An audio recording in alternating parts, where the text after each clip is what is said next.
충격적인 고백이 세상에 공개됐습니다. 그것은 모두 거짓이었습니다. 일본의 한 베스트셀러 작가가 펜을 내려놓고 털어놓은 충격적인 이야기입니다. 그의 책은 무려 3개월 만에 25만 부가 팔리며 일본 사회를 강타했지만 이 모든 성공 뒤에는 아무도 몰랐던 진실이 숨겨져 있었습니다. 도대체 그는 무엇을 보았길래 자신의 모든 글에 의문을 품게 되었을까요? 카메라 앞에서 자신감 넘치던 그가 왜 갑자기 원고 앞에서 손이 떨리기 시작했을까요? 더 충격적인 것은 그가 목격한 현실과 그가 써야만 했던 글 사이의 괴리에 서서히 무너져가고 있다는 사실입니다. 베스트셀러 작가의 내면에 숨겨진 갈등, 그가 처음으로 밝히는 충격적인 진실, 그 모든 이야기의 전말을 지금 바로 시작합니다. 저는 타카하시 켄지입니다. 한때는 역사 교양서를 집필하던 작가였지만 일본 출판 시장이 침체되면서 방향을 틀게 됐죠. 그때 출판사 편집장이 제안했습니다. 요즘은 혐한이 잘 팔립니다. 자극적으로만 써주세요. 처음엔 망설였어요. 책이란 지식과 진실을 전달하는 매체라고 믿었으니까요. 하지만 생계가 걸린 문제였습니다. 제 첫 혐한 도서 착각의 나라 한국이 출간된 지 3개월 만에 베스트셀러가 됐어요. 저도 놀랐죠. 이전에 쓴 역사책들은 꽤 좋은 평가를 받았지만 이렇게 많이 팔린 적은 없었거든요. 수입이 전보다 3배는 늘었습니다. 그러자 고민이 사라졌어요. 돈은 모든 윤리적 갈등을 잠재웠죠. 타카하시 선생님, 독자들의 반응이 뜨겁습니다. 후속작을 준비해주세요. 편집장의 목소리에는 흥분이 가득했어요. 저는 곧 2번째 책 허상의 한류, 실패의 대국을 집필했습니다. 이번엔 더 과감했죠. 한국의 경제는 모래성, 문화산업은 허상에 불과하다라는 자극적 문구들을 넣었어요. 독자들이 원하는 내용이었으니까요. 타카하시 씨의 책은 진실을 꿰뚫고 있어요. 한 독자가 사인회에서 말했죠. 저는 웃으며 고개를 숙였습니다. 그 독자는 제 책이 진실이라고 믿었지만 사실 저는 그렇게 믿지 않았어요. 그저 돈이 되니까 썼을 뿐이었죠. 매번 새로운 혐한 서사를 만들어내는 것이 제 일이 됐습니다. 한국은 거짓으로 가득한 나라, 한국인은 공공장소에서 무례하다, 한국의 교육 시스템은 맹목적이다. 이런 내용들이 제 책을 채웠어요. 한국에 가본 적 있으세요? 인터뷰에서 한 기자가 물었습니다. 아니요, 직접 가볼 필요는 없죠. 자료 연구만으로도 충분합니다. 저는 자신감 있게 대답했어요. 그리고 그런 대답이 반복될수록 스스로도 그 말을 믿게 되었습니다. 제가 혐한을 진심으로 믿었던 건 아닙니다. 단지 그것이 제 생계를 책임졌고 사람들은 제가 쓴 말에 열광했을 뿐이었죠. 윤리적 갈등이 있었냐고요? 처음엔 있었어요. 하지만 성공이 반복될수록 그런 갈등은 희미해졌습니다. 저는 이렇게 혐한 작가로서의 정체성을 갖게 됐죠. 시간이 흐를수록 제 글은 점점 과격해졌습니다. 처음엔 한국의 문화와 역사에 대한 비판적 시각에서 시작했다면 이제는 더 강한 어조로 변해갔죠. 한국은 붕괴 직전의 국가다, 한류는 환상이다. 한국의 민주주의는 허울뿐이다 같은 문장들이 제 글에 자연스럽게 쓰이기 시작했어요.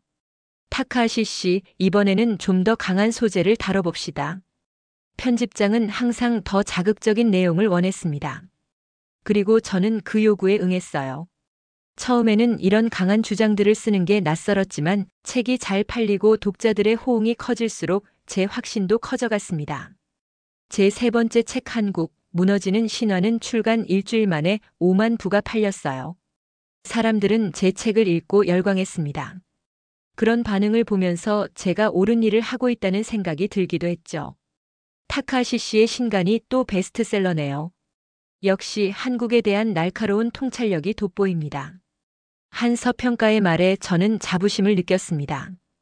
제 글이 많은 사람들에게 영향을 미치고 있다는 증거였으니까요. 독자들이 원하는 건 카타르시스였습니다. 그들은 한국에 대한 특정한 관점을 확인받고 싶어 했고 저는 그 욕구를 충족시켜 주었어요. 사람들은 제 책을 읽으며 그래, 나도 그렇게 생각했어. 하고 공감했죠. 시간이 지날수록 저는 이 일에 더 익숙해졌습니다. 처음엔 단순히 직업이었던 것이 이제는 제 정체성의 일부가 되어갔어요. 매일같이 한국의 문제점을 찾아내고 그것을 분석하는 일을 반복하다 보니 저도 그런 관점이 자연스러워졌습니다. 타카하시 선생님은 한국의 실체를 정확히 꿰뚫고 계시네요. 한 독자의 말에 저는 고개를 끄덕였습니다. 이제 그런 평가가 당연하게 느껴졌어요. 한국의 이면을 파헤치는 전문가로서의 지위가 확립된 것 같았습니다. 제 책상 위에는 항상 한국 관련 자료들이 쌓여 있었어요. 다음 책의 소재를 찾기 위해 인터넷을 뒤졌고 한국에 대한 다양한 뉴스를 수집했습니다. 그 중에서도 특히 제 관점을 뒷받침할 수 있는 사례들을 선별했죠. 그렇게 모은 자료들로 제 주장을 강화했습니다. 당신의 책 덕분에 한국의 새로운 면모를 알게 됐어요. 강연회에서 한 청중이 말했습니다. 저는 그 말에 보람을 느꼈어요.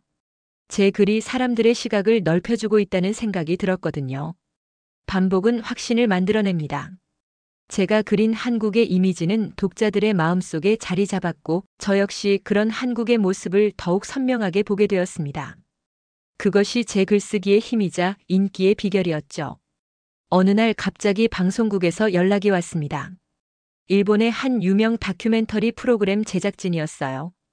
타카하시 선생님, 혐한 작가, 한국을 가다라는 주제로 다큐멘터리를 기획 중입니다. 선생님이 직접 한국에 가서 그 나라의 실상을 보고 오는 내용이죠. 순간 당황했습니다. 한국이라니요? 제가요? 저는 그 나라에 대해 수년간 비판적인 글을 써왔지만 실제로 가본 적은 한 번도 없었어요. 솔직히 말하면 가고 싶지도 않았습니다. 제 책 속 한국과 실제 한국 사이에 괴리가 있다면 그건 제 경력에 치명적일 수도 있었으니까요. 제안은 매력적이었어요. 시청률도 기대되고 제 이름은 더 알려질 테니까요. 하지만 동시에 위험했습니다. 만약 제가 본 한국이 제 책 속 한국과 너무 다르다면, 그렇다고 거절하면 제 신뢰도에 의문이 생길 테고요. 저는 밤새 고민했습니다. 아내는 제 걱정을 알아차렸지만 단순하게 생각했어요. 그거 좋은 기회 아닌가요? 하지만 저에겐 단순한 문제가 아니었습니다. 한국에 가면 제가 써온 것들이 틀렸다는 걸 알게 될지도 모른다는 두려움이 있었죠. 안 가면 의심받을 거라는 걱정도 있었고요. 한국에 직접 가보길 두려워하는 작가라는 소리를 듣고 싶진 않았습니다. 결국 다음 날 저는 방송국에 전화를 걸었어요. 참여하겠습니다. 제작진은 기뻐했고 곧 촬영 일정과 컨셉에 대한 미팅이 잡혔습니다. 그들은 제 책에 나온 내용을 바탕으로 한국의 여러 장소를 방문할 계획이었어요. 서울의 번화가, 대기업 본사, 대학교, 문화시설 등이요. 어차피 가봐도 내 말이 맞다는 걸 확인하게 될 거야. 저는 스스로를 안심시켰습니다. 제가 쓴 내용은 분명 과장된 부분이 있었지만 한국에 대한 비판적 시각 자체는 옳다고 믿었거든요. 자존감과 명성, 그리고 자신감이 저를 움직였습니다. 출발 전날 밤 저는 제 책들을 다시 펼쳐보았어요. 그동안 써온 모든 주장들, 한국에 대한 비판들이 눈앞을 스쳐 지나갔습니다. 이 모든 것을 직접 확인하게 되는구나. 묘한 긴장감이 몰려왔어요. 다음 날 아침 저는 카메라팀과 함께 비행기에 올랐습니다. 도쿄에서 서울까지는 불과 2시간의 비행. 그 짧은 시간 동안 저는 제 인생이 크게 바뀔 거라고는 상상도 못했습니다. 인천공항에 도착하자마자 첫 충격이 밀려왔습니다. 공항은 넓고 깨끗했으며 모든 것이 효율적으로 움직이고 있었어요. 이건 제가 책에서 묘사한 혼란스럽고 무질서한 한국의 모습과는 거리가 멀었습니다. 인천공항은 세계 최고 수준의 공항 중 하나입니다. 가이드가 설명했어요. 저는 그저 고개를 끄덕였습니다. 카메라가 켜져 있었으니까요. 속으로는 이건 그저 외국인을 위한 전시장일 뿐이야라고 생각했죠. 공항에서 서울로 향하는 길. 고속도로는 잘 정비되어 있었고 차들은 질서 있게 움직였습니다. 창밖으로 보이는 풍경은 현대적인 건물들과 녹지대가 조화를 이루고 있었어요. 그것도 제가 상상했던 한국과는 달랐습니다. 서울 도심에 들어서자 더 큰 충격이 기다리고 있었어요.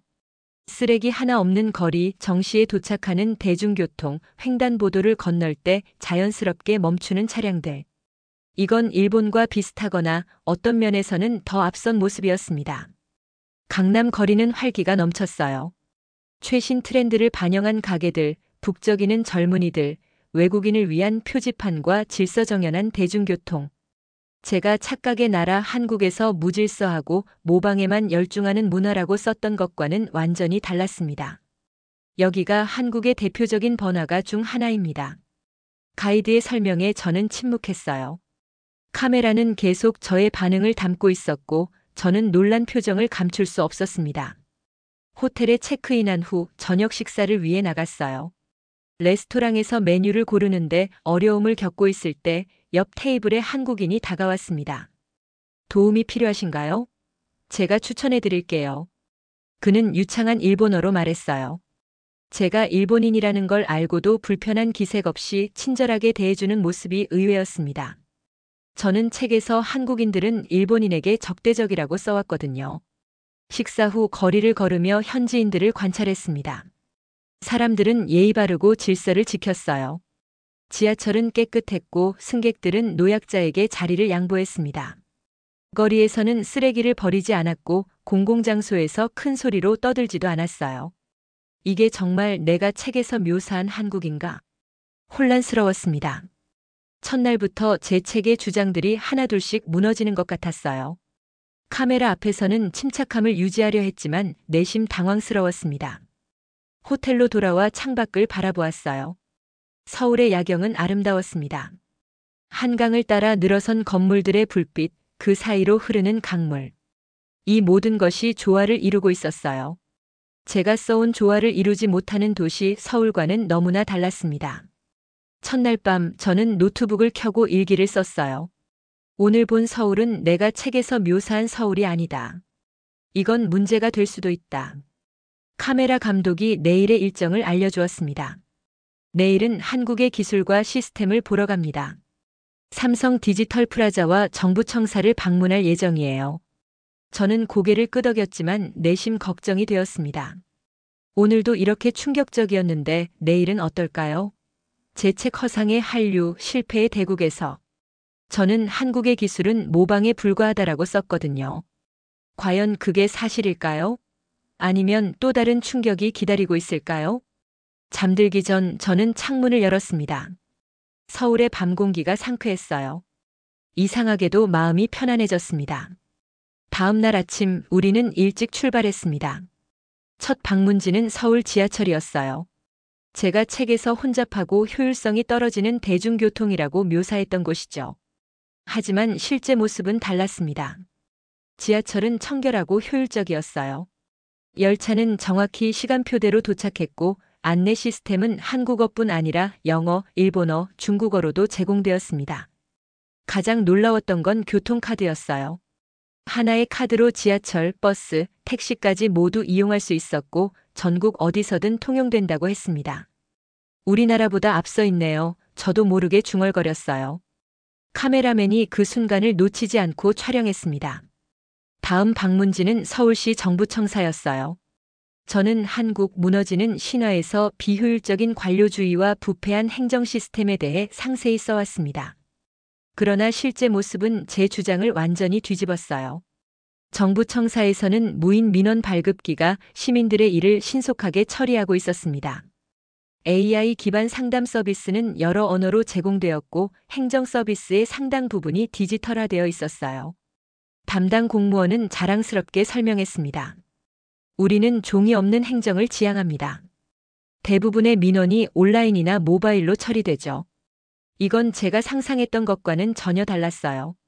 제 책에서는 시민들이 복잡한 행정 절차로 고통받는다고 썼는데 실제로는 행정 서비스가 간소화되어 있었거든요.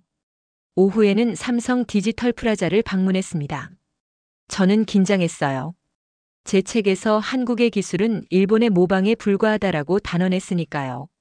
하지만 그곳에서 본 최신 기술들은 저를 다시 한번 놀라게 했습니다. 최신 폴더블폰, 8K TV, AI 홈 시스템. 그 모든 것이 삼성의 독자 기술로 개발된 것들이었어요. 특히 폴더블 디스플레이 기술은 일본 기업들도 아직 상용화하지 못한 수준이었습니다. 이 폴더블폰은 현재 세계에서 가장 앞선 기술입니다.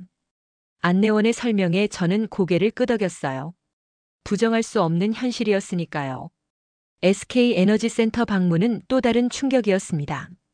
수소에너지 시스템, 탄소 중립 기술, 배터리 개발. 이런 분야에서 한국 기업들은 세계 최첨단을 달리고 있었어요. 그중 일부는 일본보다 몇 년 앞선 기술이었습니다. 우리는 2030년까지 탄소 중립을 목표로 하고 있습니다.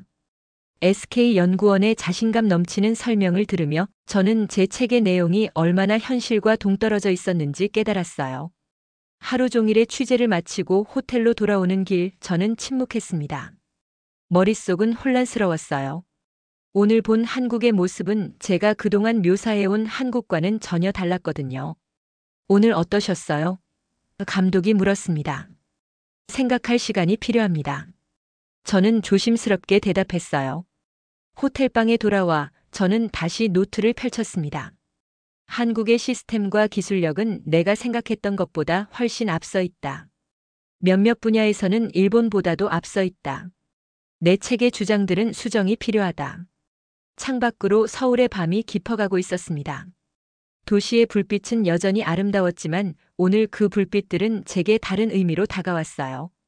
그것은 한국의 발전과 성장을 상징하는 빛이었습니다. 셋째 날, 우리는 한국의 문화를 경험하는 일정이었습니다. 첫 방문지는 대형 서점이었어요. 제가 허상의 한류, 실패의 대국에서 표면적 인기에 불과한 한류라고 비판했던 만큼 실제 현장을 확인하고 싶었습니다. 서점에 들어서자 놀라운 광경이 펼쳐졌어요.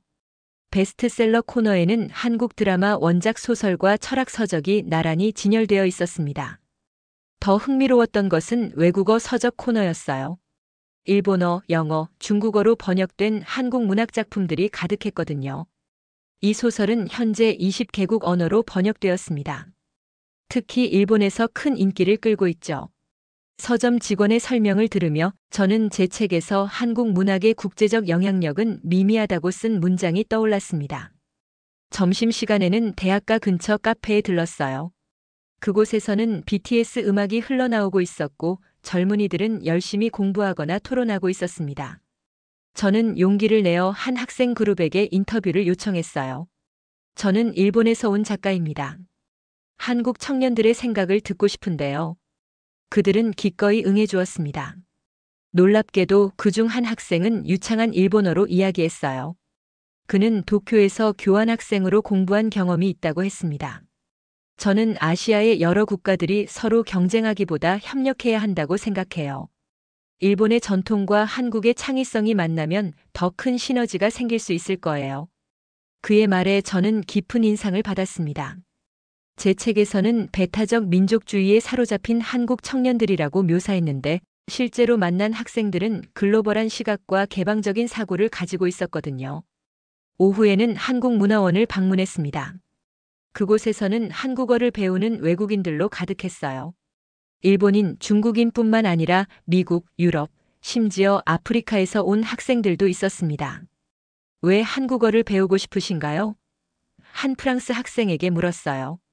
한국 드라마와 음악을 통해 이 문화에 매료되었어요. 그리고 한국의 기술 기업에서 일하고 싶어서요. 삼성이나 LG 같은 회사들이요. 문화원 관계자는 자랑스럽게 설명했습니다. 현재 전 세계적으로 1,300만 명 이상이 한국어를 배우고 있어요. 10년 전에 비해 20배 이상 증가한 수치죠. 저는 속으로 생각했어요. 이건 내가 쓴 책에서 묘사한 일시적 유행이 아니야. 이건 진정한 문화적 영향력이야. 저녁에는 한류 스타 팬미팅 현장을 취재했습니다. 그곳에는 일본, 중국, 동남아시아, 심지어 유럽에서 온 팬들로 가득했어요. 그들은 한국어로 응원 구호를 외치고 한국 음식에 대해 이야기하며 한국 문화에 대한 깊은 이해를 보여주었습니다. 호텔로 돌아오는 길, 저는 감독에게 물었어요. 일본에서도 이런 현상이 보이나요? 외국인들이 일본어를 배우고 일본 문화에 이렇게 열광하는. 솔직히 말하면 현재는 한국이 더 강한 것 같습니다. 적어도 젊은 세대에게는요. 그날 밤 저는 제 노트에 이렇게 썼습니다.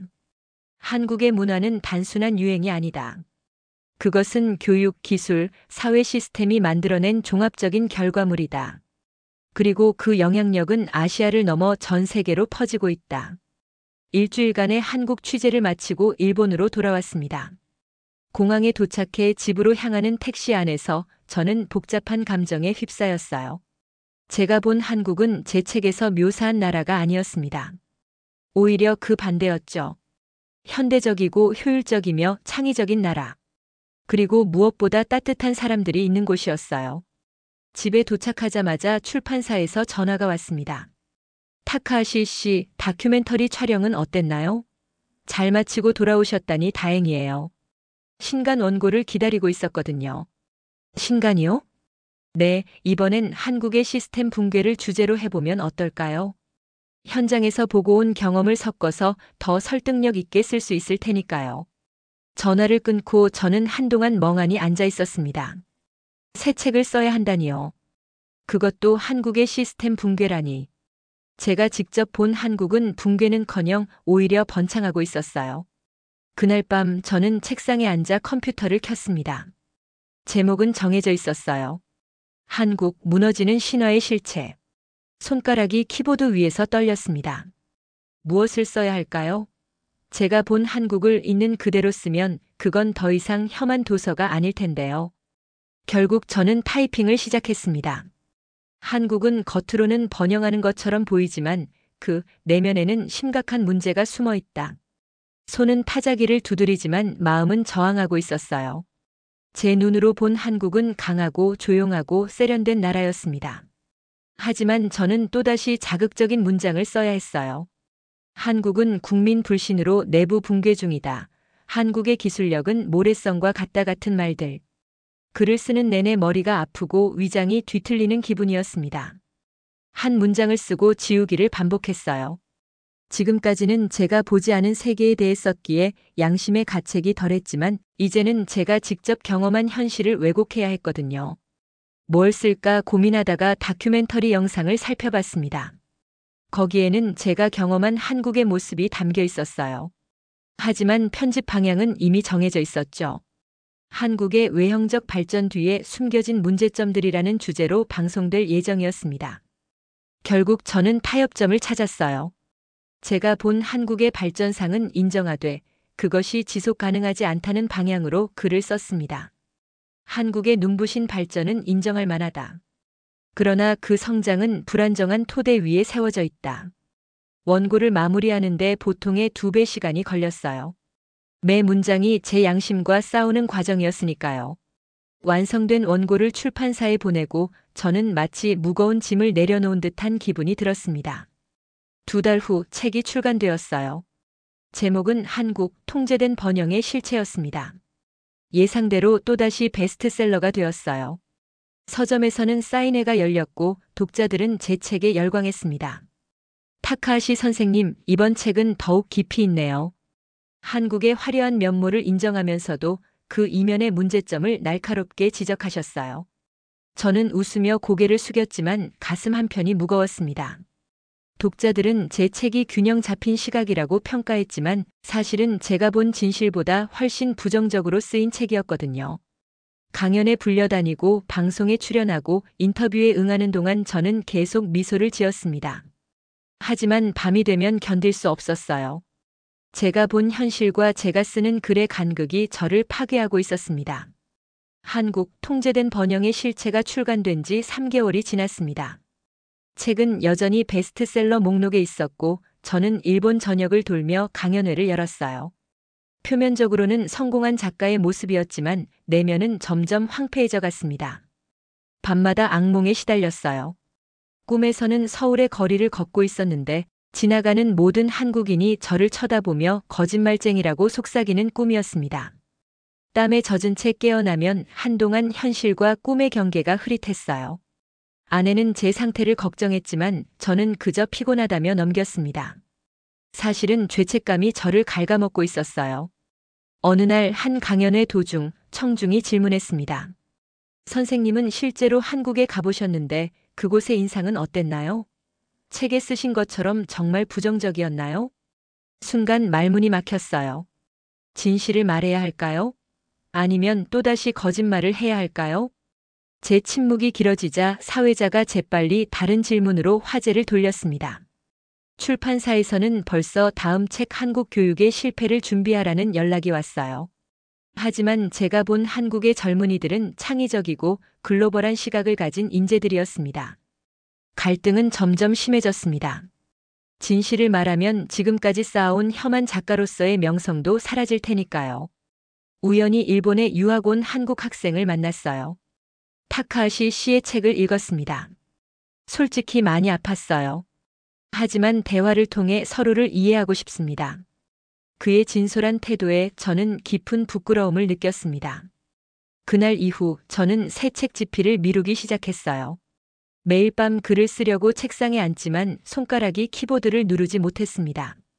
때때로 꿈에서 서울 거리를 다시 걷습니다. 그곳에서는 자유롭고 평화로웠어요. 그리고 눈을 뜨면 현실로 돌아옵니다. 저는 다시 자판을 두드립니다. 가족이 있고 독자층이 있고 저를 믿는 출판사도 있으니까요. 가끔 생각합니다. 한국에 가지 말았어야 했다고요. 그랬다면 저는 더 편하게, 더 오래 혐한 작가로 살아갈 수 있었을 것입니다. 모르는 것이 약이 될 때도 있으니까요. 제가 한국을 직접 보지 않았다면 지금처럼 내적 갈등에 시달리지 않았을 테니까요. 그러나 동시에 그 방문이 없었다면 저는 영원히 진실을 모른 채 살았을 것입니다. 제 글의 대상이 어떤 나라인지도 모른 채 글을 써왔을 거예요. 그것이 더 큰 불행이었을지도 모릅니다. 요즘은 일상이 고통스럽습니다. 아침에 눈을 뜨면 먼저 드는 생각이 오늘은 또 어떤 거짓말을 써야 하나예요. 식사도 잘 못하고 숙면도 취하지 못합니다. 아내는 제가 우울증에 걸린 것 같다며 병원에 가보자고 했지만 저는 거절했어요. 제 병은 의사가 고칠 수 없으니까요. 출판사는 계속해서 새 책을 요구합니다. 독자들은 제 다음 책을 기다리고 있고요. 하지만 제 안에서는 무언가 바뀌었어요. 그 변화를 되돌릴 수도 무시할 수도 없습니다. 지난주 저는 용기를 내어 출판사 편집장에게 전화했어요. 조금 다른 주제의 책을 쓰고 싶습니다. 한국과 일본의 공통점 혹은 양국이 서로 배울 수 있는 점에 대해서요. 긴 침묵 끝에 편집장이 대답했습니다. 타카하시 씨, 그건 우리 출판 방향과 맞지 않습니다. 독자들은 선생님의 날카로운 비판을 기다리고 있어요. 예상했던 반응이었지만 여전히 가슴이 아팠습니다. 결국 저는 타협안을 제시했어요. 그럼 이번에는 한국의 외교 정책에 대한 비판적 분석은 어떨까요? 좀 더 학술적인 접근으로요. 편집장은 마지못해 동의했습니다. 이건 작은 승리였어요. 적어도 사람들과 문화를 직접적으로 비난하는 글은 피할 수 있을 테니까요. 그렇게 저는 한국 통제된 번영의 실체의 후속작을 준비하고 있습니다. 제목은 한국 외교의 미로로 정했어요. 이번에는 가능한 한 객관적 사실에 기반하여 쓰려고 노력하고 있습니다. 완전한 진실은 아닐지라도 적어도 명백한 거짓은 피하려고요. 한국 방문 이후 저는 몰래 한국어 공부도 시작했습니다. 아직 초보 수준이지만 한국 뉴스를 조금씩 읽을 수 있게 되었어요. 그들의 언어를 통해 그들의 문화와 생각을 더 깊이 이해하고 싶습니다. 앞으로 어떻게 살아갈지는 아직 확실하지 않습니다. 하루아침에 모든 것을 바꿀 용기는 없어요. 하지만 작은 변화들은 이미 시작되었습니다. 언젠가는 제가 직접 본 한국의 모습을 솔직하게 쓸 날이 올까요?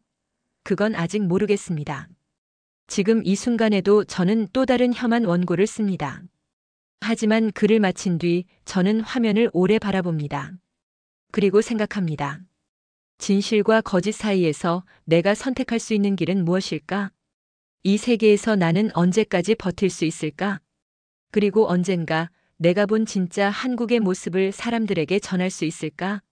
아직 답은 찾지 못했지만 적어도 질문은 던지고 있습니다. 그것만으로도 예전의 저와는 다르죠. 한국 방문은 저에게 상처를 주었지만 동시에 눈을 뜨게 해주었어요. 이제 저는 더 이상 모른 척할 수 없습니다. 알아버린 진실 앞에서 저는 선택해야 합니다. 그 선택이 쉽지 않더라도 언젠가는 해야 할 테니까요. 결국 진실과 거짓 사이 그 갈림길에선 타카하시의 이야기는 여기서 끝납니다. 자신이 직접 본 현실과 자신이 써야만 하는 글 사이에서 그는 여전히 갈등하고 있습니다. 그가 앞으로 어떤 선택을 하게 될지, 그리고 그 선택이 그의 인생에 어떤 변화를 가져올지는 아직 알 수 없습니다. 하지만 한 가지 분명한 것은 때로는 직접 보고 경험하는 것이 우리의 인생을 완전히 바꿔놓을 수 있다는 사실입니다. 여러분은 낯선 진실을 마주하게 될 때 어떤 선택을 하시겠습니까? 긴 영상 시청해 주셔서 감사합니다. 구독과 좋아요는 영상 제작에 큰 힘이 됩니다. 내일은 더 좋은 영상으로 찾아오겠습니다.